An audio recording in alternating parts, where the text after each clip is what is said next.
నేను మీ శ్రీనివాస్ని. ఎప్పట్లాగే మీ ముందుకు ఓ మంచి కథతో వచ్చాను. ఈ కథ మీకు నచ్చుతుందని భావిస్తూ, నచ్చితే మాత్రం ఈ కథని లైక్ కొట్టి మీకు తెలిసిన వారికి, మీ మిత్రులకు, బంధువులకు షేర్ చేయండి. అలాగే నిర్మోహమాటంగా ఈ కథ గురించి కామెంట్ చేయండి. ఎందుకంటే మీరు చేసే ఆ పని ఇంకా చాలామందికి ఈ కథ అందేలా చేస్తుంది. అలాగే శ్రీనివాస్ కూడా మీరిచ్చే సూచనలను పాటించడానికి ప్రయత్నిస్తాడు. మరి ఈ మీ శ్రీనివాస్ చెప్పే కథలను ఆదరిస్తారని ఆశిస్తూ, మీ ఆత్మీయ బంధువు శ్రీనివాస్. అందరికీ ఈ శ్రీనివాస్ నమస్కారాలు. ఇప్పుడు మనం వినబోయే సీరియల్ పసుపు తాడు 2వ భాగం. రచన ఆరికపూడి కౌసల్యాదేవి గారు. మరి కథలోకి వెళ్దామా? కళలు ఎందుకు వస్తాయి? ఆ గ్రంథం మీద పేరును చూసి తనలో తను అనుకుంటున్నట్టుగా పైకే అంది. కళలు ఎందుకు వస్తాయో తెలియదు, కానీ ఇటువంటి పుస్తకాలు మాత్రం ఎందుకు రాస్తారో బాగా తెలుసు. ఇటువంటి కళలలో బ్రతికే జనం అసంఖ్యాకంగా ఉండబట్టి అన్నది ఆమె గట్టిగా. క్షమార్హుడను, చిన్న సవరణ చెప్పవచ్చా? పసివాళ్ళ అడుగుతూ చివ్వున లేచి కూర్చున్న అమరేంద్రను చూసి వాసంతి విస్మయం చెందలేదు. గంభీరంగా మారిపోయి సూటిగా చూసింది. ఓ, మీరు నిద్రపోలేదన్నమాట. ఆమె స్వరంలో తీవ్రత లేకున్నా సౌమ్యత మాత్రం లేదు. మెలకువగా ఉన్నా నిద్రపోయినా కలలు కనటంలో అపరాధమేమీ లేదనుకుంటానండి. ఇదిగో హార్లిక్స్. తర్కించడం ఇష్టం లేనట్టుగా ఒక పుస్తకం అందుకుని కూర్చుంది. ఇంతకంటే ఐశ్వర్యాలు, ఆనందాలు అందుతాయో లేదో తెలియదు. ఊహలు అయినా కొంతసేపు అవి మరిచిపోవాలని ఆ రోజు సినిమాలో ఉపన్యాసం ఇచ్చిన మీరు నేడు అందుకు వ్యతిరేకంగా మాట్లాడుతున్నారు. బొత్తిగా మీ మనసేమిటో మీకే తెలియక సరసతను దూరం చేసుకుని ఎప్పుడూ గంభీరంగా ఉంటున్నారు అన్నాడు అమరేంద్ర. చివాలున తలెత్తింది ఆమె. ఆ తీక్షణమైన చూపులను భరించలేని అమరేంద్ర తల వాల్చుకున్నాడు. నాకెవరితోనూ సరసత అవసరం లేదు. నా గురించి ఎవరి విమర్శలను వినదలుచుకోలేదు. ఎవరిష్టం వారిది. సమాధానంగా ఏదో అనబోయిన అమరేంద్ర దృష్టి బయట ద్వారం వద్ద నక్కి నిలబడిన మానవ ఆకారంపై పడింది. అతడి చూపులను అనుసరించి తాను అటు చూసిన వాసంతి మెరుపుల గుమ్మం దగ్గరికి వెళ్ళి తలుపు బార్లా తెరిచింది. ఏం బామ్మగారు, ఏం కావాలి? ఆవిడెవరో మీ ప్రక్కన?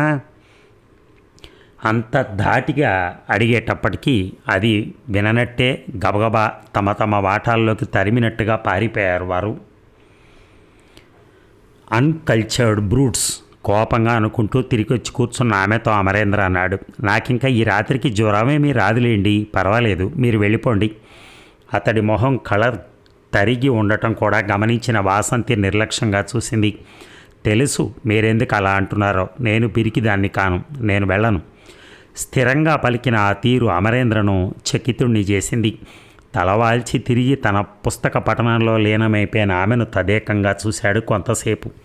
ఆ తర్వాత కొంత సాహసించి, చూడండి, మన సంస్కారం ఎంత మంచిదైనా అర్థం చేసుకునే సంఘం లేదు అన్నాడు. ఆమె చూపులు మరల్చుకోలేదు. అందుకే అటువంటి అవివేక సంఘం చేసుకునే విమర్శలకు నేను భయపడను. ఏది, ఇంతకాలంగా ఒక్క గూడులో ఉంటున్న అంతమందిలో ఒక్కళ్ళైనా రాలేదే? మీకింత జ్వరం వచ్చి 2 రోజులు అచేతనంగా పడుంటే సహాయంగా వచ్చిన నన్ను చూసి మాత్రం నవ్వుతారా? మరి జీవితంలో హాయిగా నవ్వుకునే సంఘటనలే లేక ఇటువంటి విషయాల్లో నవ్వుకుంటారేమో. అసలు వీళ్ళకి నవ్వుకి ఏడుపుకి ఏమైనా తేడా తెలుసా అన్న అనుమానం. మరీ దారుణంగా మాట్లాడుతున్నారేమో మీరు అడిగాడు అమరేంద్ర. లేదు, కుసంస్కారాలను నిరసించుతున్నాను అంతే. చెప్పానుగా ముందే, నేను యథార్థవాదినని. మీకు సహాయం అవసరం, సహాయం చేస్తున్నాను అంతే. ఇందుకు భయం అవసరం లేదు, తర్కము అనవసరమే. ఇక పడుకోండి.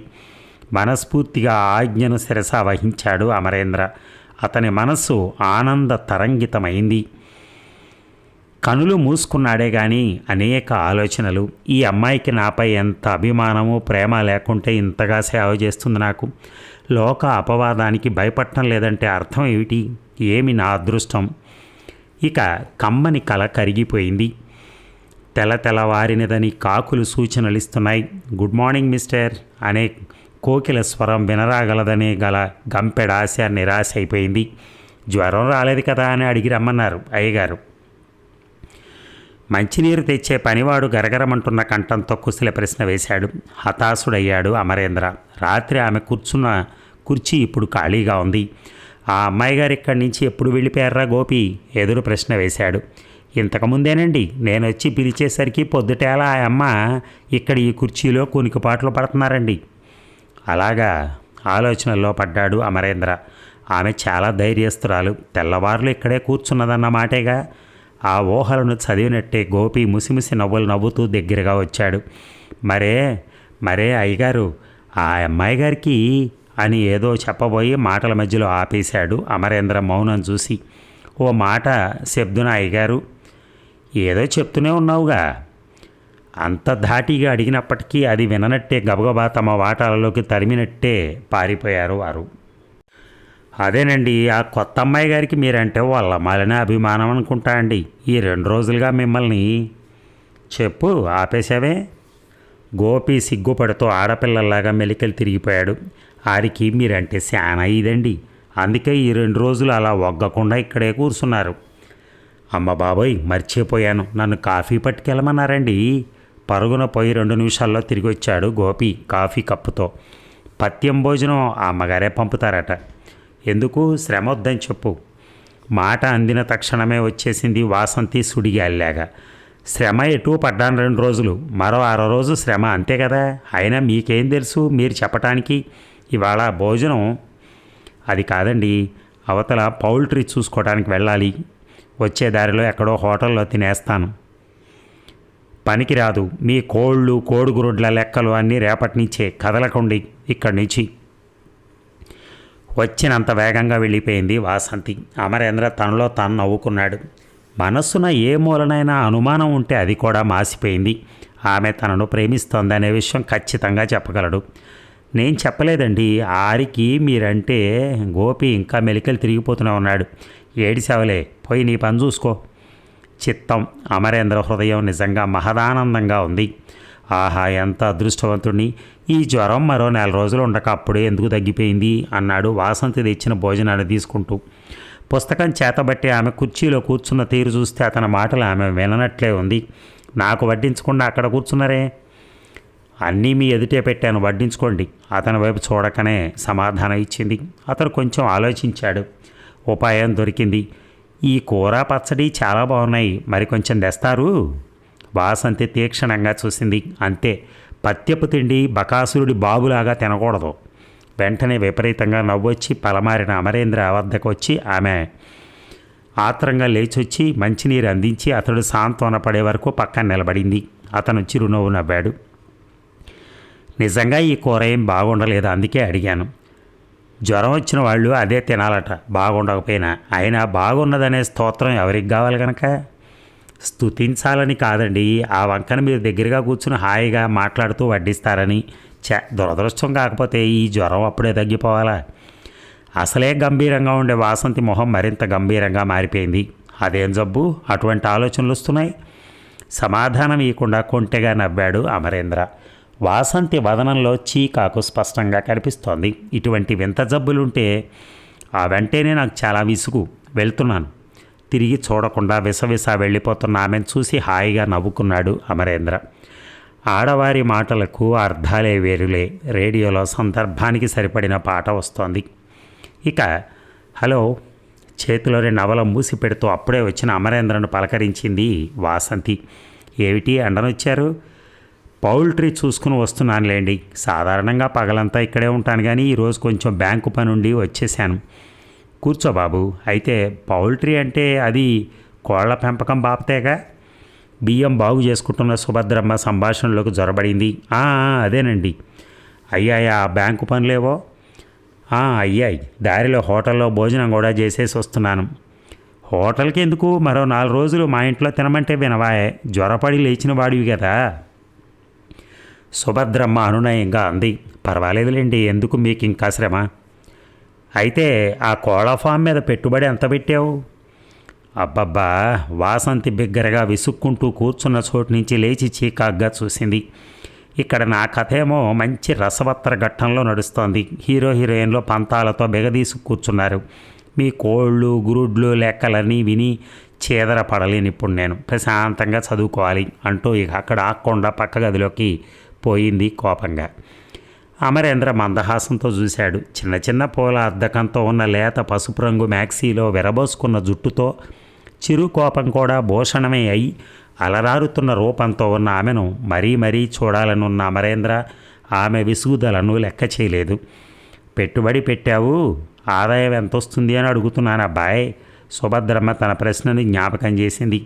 పెట్టుబడి 10,000 అంతేగా, చిన్న ఫామ్ అన్నమాట.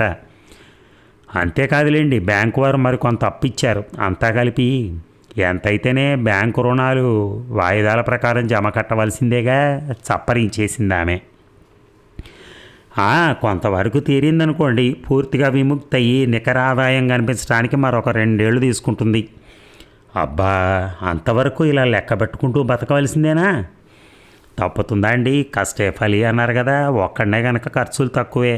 మా ఊరిలో ఒక ఇల్లుంది కనుక అప్పు తీర్చలేని కానీ మరో భయం కానీ లేదు. ఒంటరిగాని కనుక ఏ సహాయం లేకుండా ఉన్నాను. అమ్మా నాన్న అంతా ఎప్పుడో పోయారు. ఈ మధ్య వివాహం చేసుకోవాలనుకుంటున్నాను. వినరాని విపరీతం వినిపించినట్టుగా చివాలను తలెత్తి చూసింది సుభద్రమ్మ. ఇప్పుడా వివాహమా? నిలదీసినట్టే అడిగింది. అవునండి. ఏమలా అంటున్నారు? ఆదుర్దాగా అడిగాడు అమరేంద్ర. నీకింకా జీవితంలో స్థిరత్వమే ఏర్పడలేదు. పెళ్ళంటే మాటల, పెళ్ళాం, సంసారం, ఎన్ని ఖర్చులుంటాయి. పర్వాలేదులేండి, అనవసరమైన ఏ అలవాటు లేదు నాకు. అన్నీ జాగ్రత్తగానే తట్టుకోగలను. అవన్నీ ఆలోచించుకుని ఇన్నాళ్ల తర్వాత ఒక నిశ్చయానికి వచ్చాను. మీతో ఈ విషయం నేనే మాట్లాడదాం అనుకుంటుండగా మీరే ఆ ప్రసక్తి తీసుకొచ్చారు దైవికంగా. నాతో ఏం మాట్లాడాలని? ఆమె మొహంలో ముఖ కవళికలు మారుతున్నాయి. అదే వివాహం సంగతి. వాసంతి తెలివైన అమ్మాయి. నా తెలివిపై నాకు నమ్మకం ఉంది. మా ఇరువురికి ఒకరిపై ఒకరికి అభిమానం ఉంది. అయితే అమరేంద్ర మాటలకు తడుముకున్నాడు. ఇద్దరూ తెలివైన వారు కలిసి జీవించితే ఆనందానికి అభివృద్ధికి లోటు ఉండదు. నేను వాసంతిని వివాహం చేసుకుంటాను. సుభద్రమ్మ కనులు అతి ఆశ్చర్యంతో క్రోధంగా ఒక్కసారి అమరేంద్ర నకసిక పర్యంతం వీక్షించినాయి. చాలేవా పెద్ద మనిషి, ఇంకా ఏమో అనుకున్నాను. ఇదాని రాయబారం. అదేమండి, నేనేం తప్పుగా మాట్లాడలేదే. వాసంతి తెలివి అందమో చాలనుకున్నాను కానీ నేనేమన్నా కట్న కానుకలు ఆశించట్లేదు కదా. చాలే, ఇంకా వాసంతి పేరే నీకు. మాకు డబ్బు లేకపోతేనే వాసంతి అందమే చాలు. మహారాజు వంటి వాడు తనంత తానే వచ్చి వాసంతిని వరించుతాడు. నువ్వెక్కడా, నీ అంతస్తెక్కడా వాసంతి పేరెత్తటానికి? దిగ్భ్రమ చెందిన అమరేంద్ర తన తొందరపాటుకి తెలివిలేమికి లోన విచారించి మౌనంగా లేచి నిలబడ్డాడు. ముసలామె వాగ్ధోరణి ఇంకా సాగుతూనే ఉంది. ఏదో ఇరుగు పొరుగు కదా అని ఒకరికొకరు సాయంగా ఉన్నంత మాత్రాన చాలా దూరం పోయిందే నీ ఆలోచన. ఈనాడు మాకు డబ్బు లేకున్నా వాసంతి అందమే కట్న కానుకలు. ఈనాడేదో కాస్త కష్టాలతో ఉన్నంత మాత్రాన ముత్యం లాంటి పిల్లను దారిన పోయేవాడికి కట్టబెడతానటయ్యా పెద్ద మనిషి. తల వాల్చి నిలబడి అన్ని మాటల్ని మౌనంగా సహించాడు అమరేంద్ర. క్షమించండి, మీ మనసుకు చాలా నొప్పి కలిగించాను. 2 చేతులు జోడించి ఆమెను చూడకనే తలవాల్చుకుని చకచకా నిష్క్రమించాడు. ఇంకా సుభద్రమ్మ వాక్ ప్రవాహం ఆగలేదు. ఏదో ముసలామె ఒక్కతే కదా, మగదిక్కులేని వాళ్ళు ఆసరా అందివ్వగానే ఎగిరిగంతేసి ఒప్పుకుంటారనుకుని గొప్ప పథకమే వేసుకొచ్చాడు పాపం కుర్రోడు.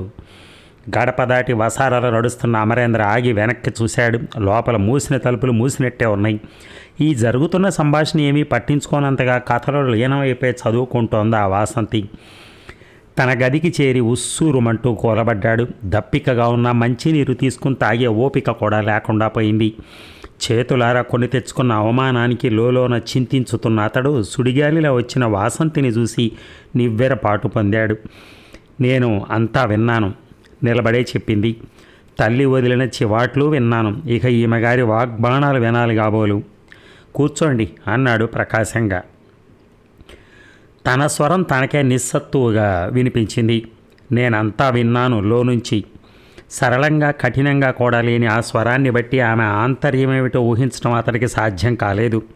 ఆమె తల్లిలే అవివేకి కాదు. పరిస్థితులు తెలిసింది.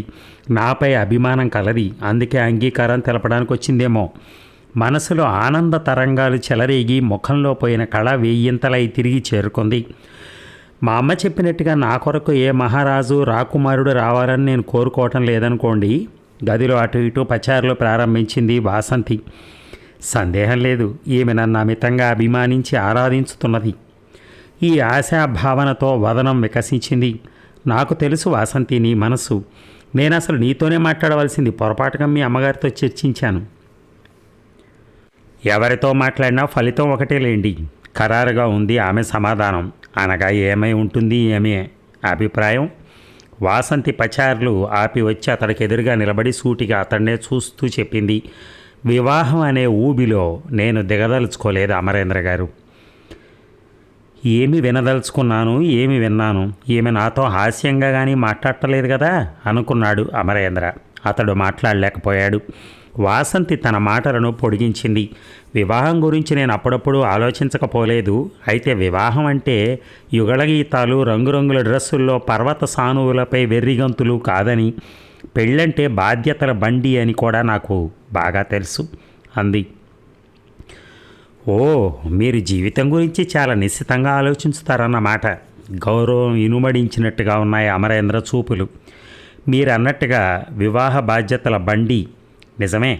ఇద్దరు వివేకవంతులు, బాధ్యతాయుతమైన వ్యక్తులు కలిసినప్పుడు ఆ సంసారపు బండిని అతి ఉన్నత పదంలో నడిపించగలరని నా నమ్మకం అన్నాడు.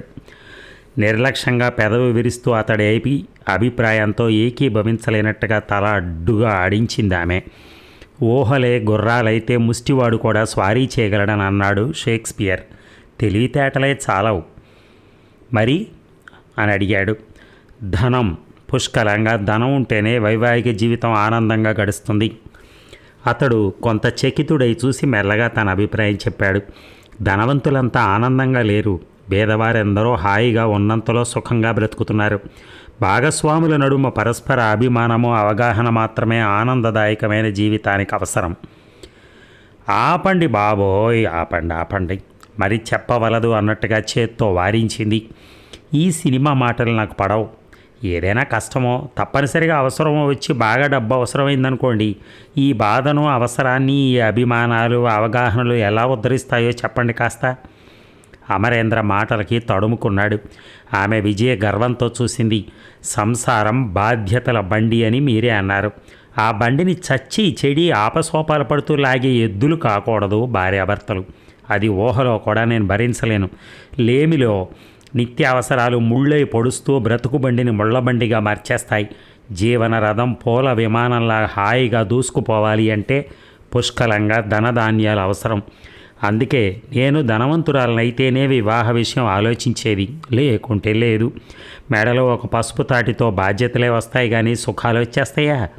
ఖరారుగా చెప్పిన ఆ తీరు అమరేంద్రని ఖిన్నుణ్ణి చేయగా అవాక్కై చూడసాగాడు. ఆమె మాటల్లో అంతర్లీనమై ఉన్నటువంటి తిరస్కృతి అవమానకరంగా తోచినా ఇంకా అంతరాంతరాల్లో ఆమె ఎడలగల అనురాగ అభిమానాలు మాత్రం తిరోగమించలేదు.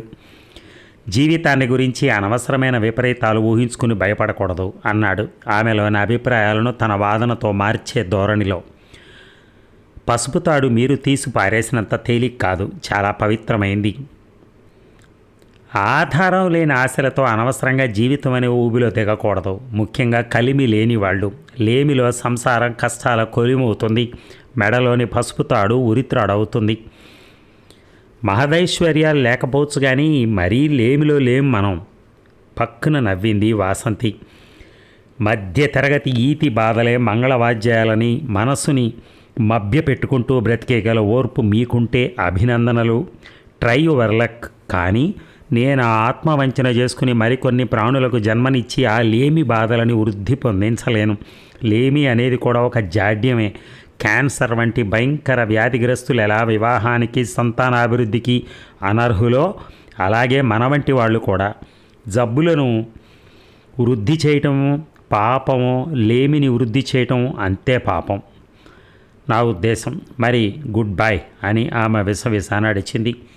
అప్రతిభుడై చూసిన అమరేంద్ర అంతలోనే సంభాళించుకుని ఆమె వెనకనే నడుస్తూ మంద్రస్వరాన అన్నాడు. జీవన మధురిమకు, ధనరాశులకు సంబంధం లేదని నువ్వే తెలుసుకుంటావు వాసంతి ఒకనాడు. ఆ శుభగడియ కొరకే నేను వేచి ఉంటాను. ఆమె ద్వారం చెంత ఆగి నిర్లక్ష్యంగా చూసింది. పాపం, అది అడియాసే కాగలదని ముందే చెప్తున్నాను. నా ఆశ అంత సులభంగా సమసిపోయేది కాదు. నువ్వు తప్పక మారుతావు. ఆ మార్పుకై జీవిత పర్యంతం వేచి ఉండగలను. నీపై ఒక అభిప్రాయం, ఆశ కలిగాయి. ఈనాడు నువ్వు కాదన్నప్పటికీ నాలో ఆ అభిమానం చెక్కు చెదరలేదు. ఆగ్రహం కలగటం లేదు అంటే అర్థం చూసిన ప్రతి వ్యక్తిపైన అనురాగం ఏర్పడదు. తొలిసారి ఎవరిపై ప్రేమానురాగాలు కలిగాయో అవి జీవితాంతం చెరగవు.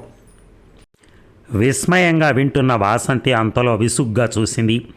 ఈ రకం చలనచిత్ర ప్రేమ సంభాషణలంటే నాకు చాలా వెగటు. ఇంతకు మన పరిచయం వయసు 10 నెలలు కూడా లేదు. మరికొన్ని నెలల్లో మీరెక్కడో నేనెక్కడో. ఇవి జీవితాంతం గుర్తుంటగా? వికృతంగా నవ్విందామె. నిర్ఘాంతపై చూశాడు అమరేంద్ర. అతడు పన్నెత్తి పలకలేదు కానీ ఆ విశాల నేత్రాలలో అనేక భావాలు కదిలిపోయాయి. ప్రపంచపు పోకడలు తెలియని పసిడి కళల ప్రాయమే కావచ్చు, కానీ పవిత్ర హృదయ నివేదనను పరిహాసపాత్రం కావించే అంత పసి వయసు, ఎరగని మనసు కావే. మరి ఏమిటి ఈమె స్వభావం? ప్రేమ, పెళ్ళి, భర్త, సంసారం ఇవన్నీ తలనొప్పి తెప్పించే గందరగోళాలు. అందున ధనము లేని చోటనైతే అవన్నీ మరింత అర్ధరహితమైన విషయాలు. ఈ తలనొప్పిని చేతులారా త్రవ్వి తలకెత్తుకోదలుచుకోలేదు నేను. వివాహం స్త్రీకి సాంఘిక గౌరవ భద్రతలను కలిగిస్తుంది. తనవైన ఇల్లు, సంసారం ఏర్పరిచి ఆ ముచ్చటైన ప్రపంచానికి ఆమెను రాణిని చేస్తుంది. ఆ విషయం నిజమే. అయితే నేను అద్దె కొంపకు రాణిని, కోళ్లకు మేకలకు యజమానిని అయి గానుగెద్దు జీవితం గడిపే అవివేకినైతే కాను. ఏ బాధ, సమస్య, చింత లేక హాయిగా గడిపేంత ఐశ్వర్యం కావాలి. కార్లలో, మేడల్లో తప్ప నా పిల్లలను నేల మీద నడవరాదు.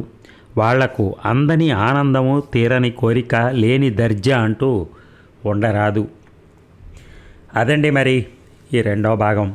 కానీ ఆమె ఆశలు చాలా హైలో ఉన్నాయి. ఈయనేమో ప్రేమిస్తున్నాడు. ఎటూ ముందు కదలట్లేదు వ్యవహారం.